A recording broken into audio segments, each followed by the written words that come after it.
Okay, so Stephen, you and I have had several conversations over the past few months, and you have been following the Fandom Menace for quite some time, and I want you to talk about what led you to the Fandom Menace first of all. So tell me your journey into the Fandom Menace and your.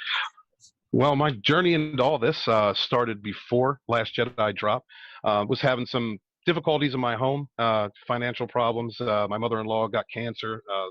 My girlfriend was going through that with her family. While she was doing that, trying to take care of her, she wasn't able to work. So um, our bills were falling behind pretty steadily. Work was getting kind of hard for me. And any parent knows when you're having financial difficulties and you have to act like everything's fine to your child while wondering if you're going to be able to get the lights on or be able to get them pants for school, it's a pretty difficult time. The few dollars that we did have, we saved up for an event that I've been waiting for my entire life, all damn near my entire life. And during the months leading up to that event, my son and I, with really no money, all we had to do was look forward to this and look at Star Wars theory videos and different little clips and tidbits for the movie that was coming up, waiting in anticipation for my childhood hero to be on screen once again. So the opening night, my son and I went all the way to the theater, sat in the parking lot, listened to Weird Al's Saga Begins, and all pumped up and ready. We go in and we were served a cinematic middle finger. Just a complete wreck.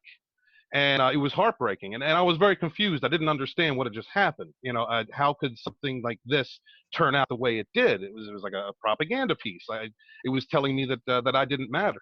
And then what led in the subsequent weeks after, with Disney Lucasfilm employees like Ryan Johnson saying, going on TV and saying, I enjoy ruining people's childhoods, attacking us on Twitter with fanboy mugs and fanboy tier mugs and all that, telling me and my son that we were racist, alt-right, Trump-supporting, sexist, blah, blah, blah, bots.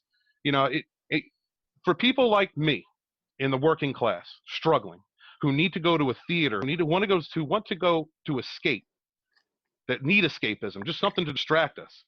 That was a very difficult experience for both me and my son. It took away a bonding experience for the two of us. And not only that, but the way that we were treated by people at Disney Lucasfilm and how they reacted. While I was in the midst of this confusion, while I'm trying to keep my head up, while the bills are piling up, while I'm trying to be there for my girlfriend and her kids, when I'm trying to be there while they're taking care of their grandmother and their mother passing away slowly, being eaten away by cancer, and all the walls are closing in, and I'm trying to be strong. The only outlet that I had, the only entertainment I had was my phone. That's it. And I don't remember what I put into that phone. I don't remember what I put in there, but I remember that a channel came up I had never heard of before. And there was a guy on the other end in a video called "It's Time to Admit the Truth About the Last Jedi." And I watched that video, and on the other end of that screen was a dude that I'd never met, had the same feelings that I had, the same confusion, the same, what the hell just happened? And from that video, that led me to other creators who felt the same way: World Class Bullshitters, Comic Artist Pro Secrets, Mindless Entertainment, John Talks, SC Reviews, Random 42, Nerdrotic, Doomcock, everybody, Mauler, everybody.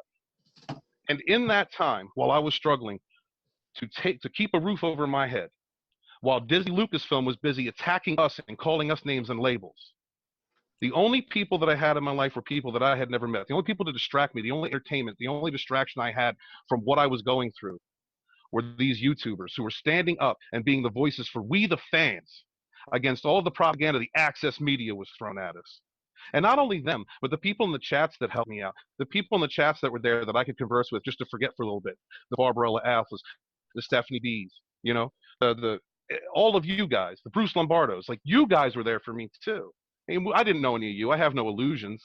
You're not my friends, but you're entertainers, and you helped me through that time. When I finally came out on the other end at the end of 2018, I finally got myself stable again. I realized that all that time that I'd wanted to super chat, I wanted to buy merch, I wanted to do things to help you guys, to help support what you were doing for us. I realized that I still couldn't do that. What could I do? Well, I'm a writer. So I am documenting everything from the creation of the Fandom Menace right before, all the way through the first year and a little bit after, as a thank you to write it down for posterity, so that in 10, 15 years, when people say, why was this era of movies and entertainment so bad? Why am I, when they go back and research it, why are all these fandoms being attacked? Here's why, and here are the people that stood up against it. Wow, that was incredible. I've talked to you on the phone and I've heard that passion, but that was something else right there, man. And I appreciate the kind words. I remember that video vividly. That was the one video where I really did really start to accept it. I did not want to. We as Star Wars fans don't want to accept that we've just served a pile of shit. We don't. We Hmm. wanted to love it. We were trying to force ourselves. I am the leader of the Fandom Menace, and is what everybody says. Okay, I'm the one that they say he just hates Star Wars for a living.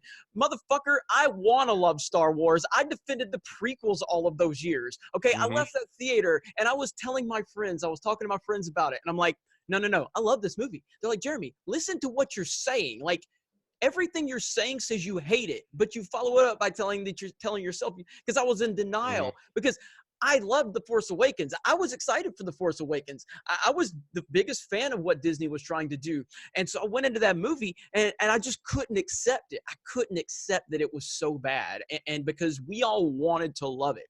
Yeah. And I believe that video was sometime in like mid-January, I think. And I just said, I can't do this anymore.